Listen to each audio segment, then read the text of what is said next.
How to replace fuel pump, or technically fuel pump module, on a Focus RS Mark II. You can follow this video if doing an XR5 or ST225. Biggest difference with those, the module comes out exactly the same, so this whole process is the same, but with the XR5 or ST225, you tend to buy just the pump on its own, you split the module open and change the pump. The RS, most of the time you're doing a fuel pump because you're doing it as part of an upgrade. So we're doing a Collins upgrade on this car.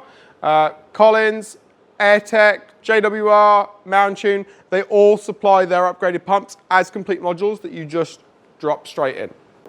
Okay, tools used. In-tank filter tool removal tool. This one's made by Ryco. They're all pretty much the same. Good plate. And then 4 posts. If you don't have one of those and you don't want to buy one of those, you can do it without. You're going to need to get a nice thick chisel and grind the end off it so it's flat, not pointy. We used trusty baby flat blade screwdriver, 13mm 3/8 drive socket, long 3/8 drive extension, 3/8 drive ratchet, 10mm socket, a longer 3/8 drive ratchet, 7mm socket for hose clamps, quarter drive extension, and I used a palm ratchet, but you can just use a normal quarter drive ratchet.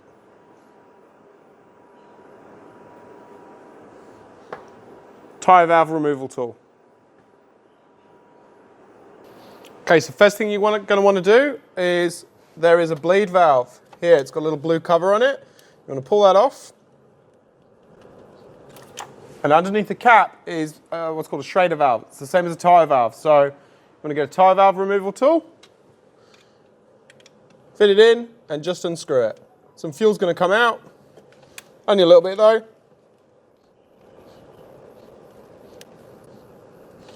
You're just pulling that valve out.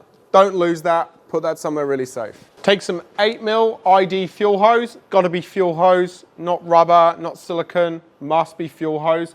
8mm ID, and it'll fit really nicely on there. You can put a hose clamp on, but because there's not gonna be any pressure, I find it doesn't really leak. Pop the other end into an empty jerry can.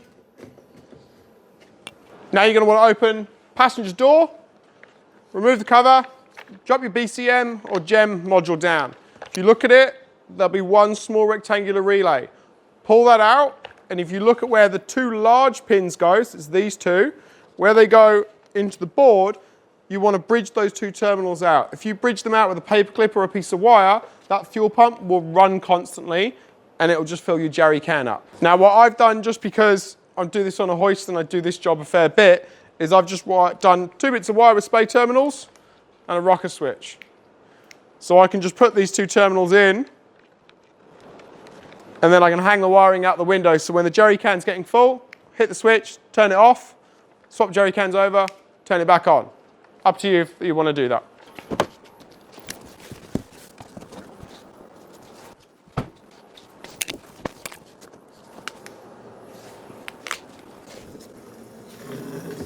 Almost forgot. If you're following this because you're draining the tank to do something else and there's nothing wrong with your pump and you're going to refit the same pump, don't run the fuel pump constantly, because this bit here is your swell pot. So this is sitting down in the fuel level, and there's like a one-way valve here, and fuel's going to enter that way. When you're driving the car, they used to use pulsing the fuel pump, so you never fully empty this. When you're running it constantly, that pump, if it's a high flow pump, is just going to suck this thing completely bone dry, and fuel won't be able to get back into it quick enough. So run it for about 4 to 5 seconds, turn it off, wait another 4 to 5 seconds for this to fill back up, turn it back on again, and just keep flicking back and forth so you don't run the pump dry, because if you run a pump dry, you'll damage it. Okay, so tank's drained. Pull your hose off. Refit that valve.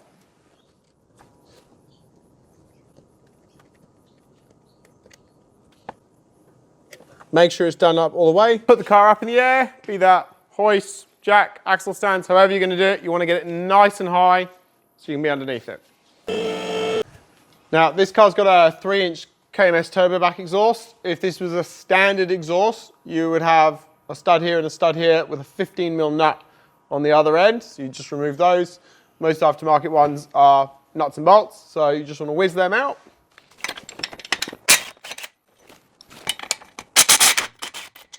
And you either want to pop the exhaust off the rubber mount or take the rubber mount off the body. It depends which you find easier.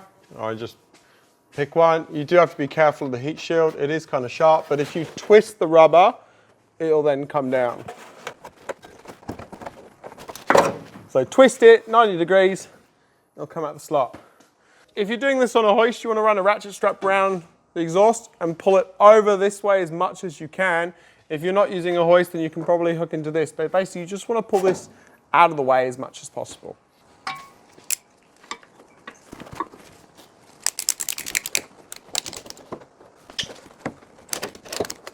Take the 10mm nuts off that are holding the heat shield. You don't have to take these ones off, but I tend to. It just makes life a little bit easier when they're loose.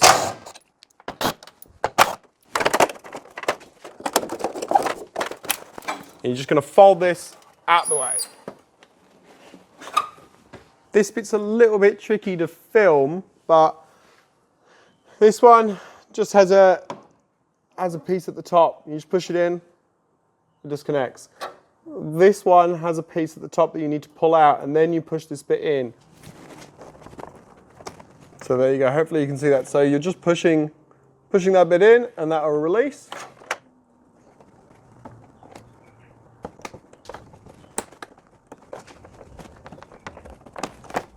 You will get a little bit of fuel, obviously just what's in the lines. So hopefully you can see this better now.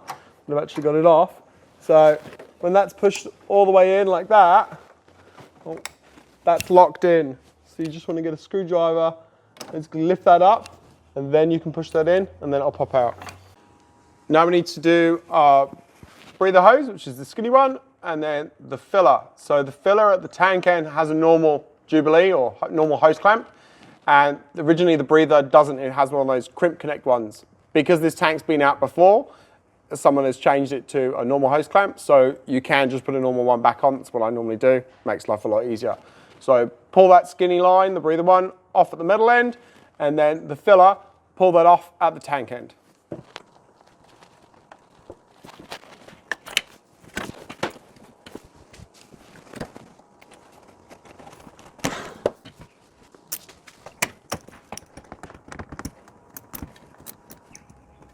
Pull the filler neck, pull the filler hose off.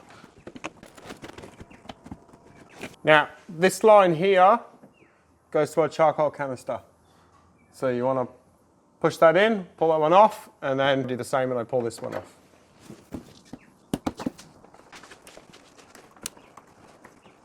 Now, if you've got a transmission jack, grab that, put it underneath the tank. These two straps are what's holding it in. There's a 13mm at each end of the back, and 113 holds both of them.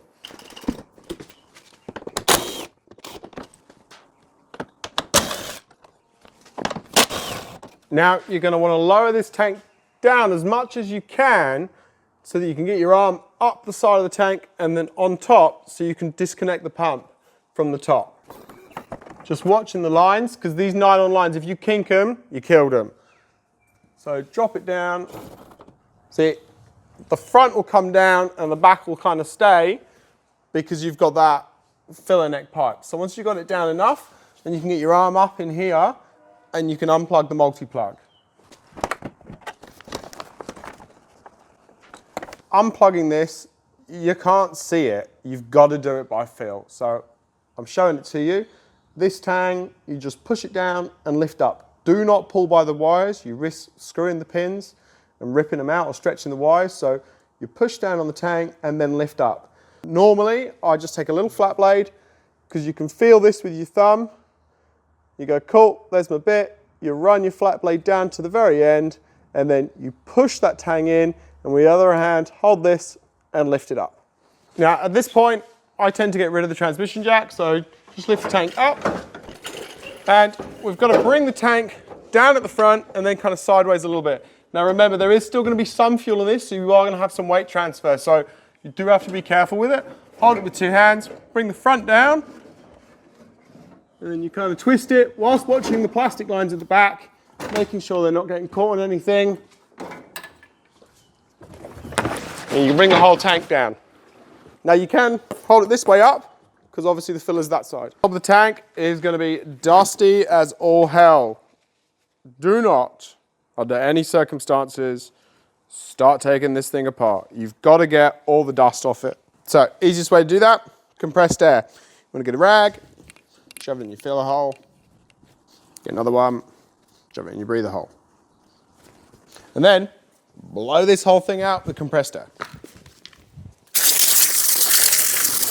Once you've got most of it off, just grab a rag, make it damp with some water, and just give it a wipe round. Really concentrating on this area, because you just don't want any dirt falling in the tank.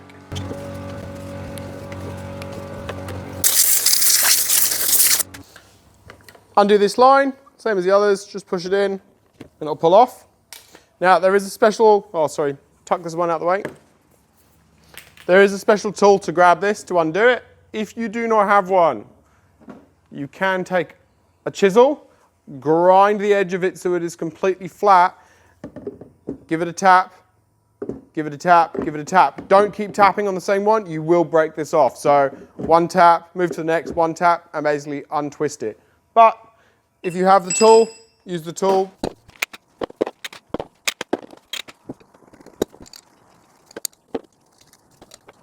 So if you're using the tool, you want to set it up so that your 1/2 inch drive is bang in the middle. You can see that this little knobbin is straight through there.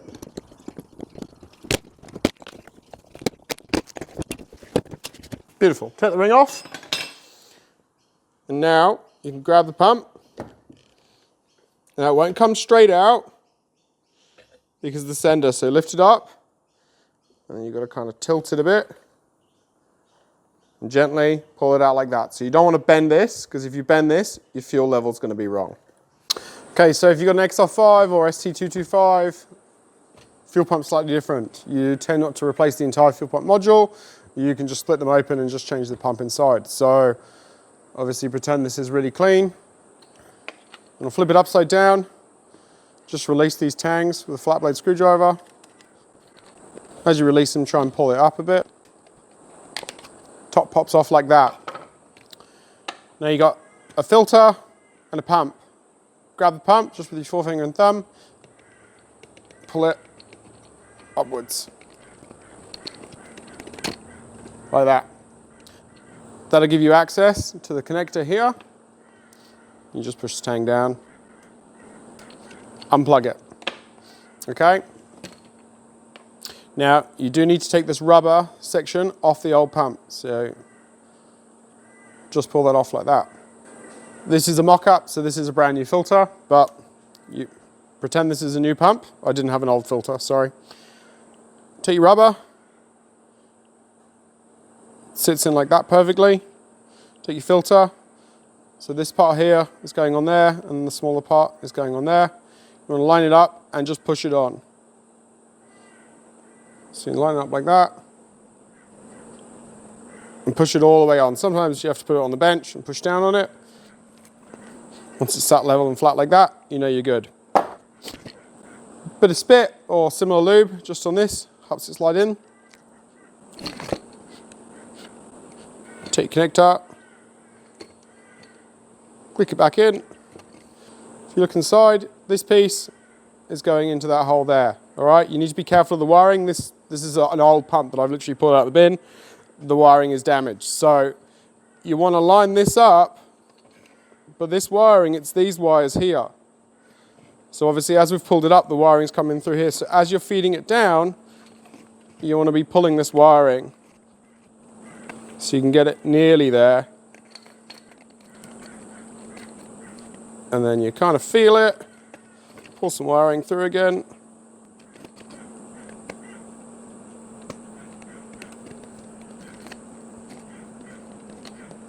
Once you've got it lined up, then you can push it all the way in home, like that. Now, obviously this will only fit one way because that outlet is offset, and you'll know if you've got it wrong because of the cutout on this. Obviously this is going to go onto this O-ring, and this is going to sit through here. So again, a little bit of lubricant on the O-ring, just a little bit. Line this up. I normally line it up with the outlet first.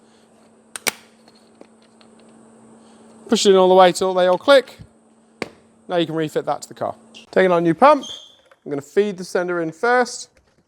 I'm going to drop it down. Making sure you don't snag the wiring. Tuck it all in. You just want to push it in. Now if you look, there's an arrow here, and there's actually an arrow right there which corresponds to this. They need to be in line with each other. Okay, so there is a rubber seal that stayed in with the tank. If it comes out when you take your pump out, don't worry, just put the seal in first, then put the pump in. And it's just going to sit like that. It is going to try and pop back out because there's spring tension on it. But this is plastic threads. This is plastic. So if you find it's a little bit stiff, I just spray a little bit of silicone spray on these. Never get silicone spray inside the tank, just on the threads, makes it easy to tighten up. So holding the tank, or holding the pump down whilst you're turning. Once it starts to bite, you're sweet. Now, the very end, it does tend to move the pump. So I tend to just make it so it's not quite in line, so that when it fully tightens up, if it grips the pump at all, it'll then end up in line. So I've just drawn around the arrow just because the camera couldn't really pick it up. It's just embossed instead. But yeah, so that one, in line with that one, in line with that one, sorted. Now we're going to clip our lines back in. This end goes to the front. And this one, that's the one with the security bit, that hangs out, and this goes to the pump. Lift the tank back up. Remember, we're going to put the back end in first, do a little bit of tilt, put it back in. Now remember, before you put it all the way up, you put your arm up on your multi-plug wiring, plug that back in. Once you hit click, you're good. And then being very careful, watching you're not catching the lines on anything. Lines down the back are good. And you start to lift it back up again.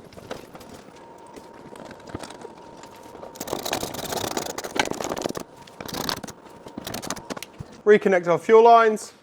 Obviously the one with the white mark is the one with the white. Just push it in. You hear it click. Push down that top bit. Your other one. Hear it click. Then we've got our two for our charcoal canister. Same deal.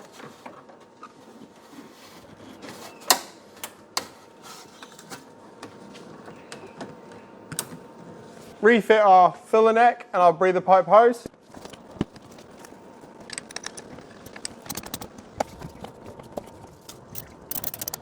Bend the heat shields back, refit them.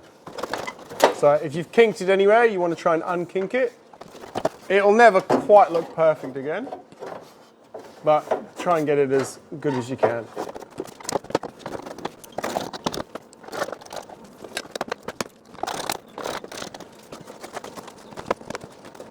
This exhaust, I don't use any gaskets on, I just use sealant. So before you release it, because it keeps them separated, now's a good time, just give it a good quick clean so new sealant can go on it easily. Pop some fresh sealant on and bolt the exhaust back together. Now you're going to get this exhaust rubber back in. So with the LV, like the RS or facelift ST225, they've got capless fuel, so there's no screw cap. So because of that, they've got this flap, and you need to use an emergency fuel funnel. They're normally in the boot with your spare wheel well. If you just try and pour fuel straight in it, it's not going to work for you.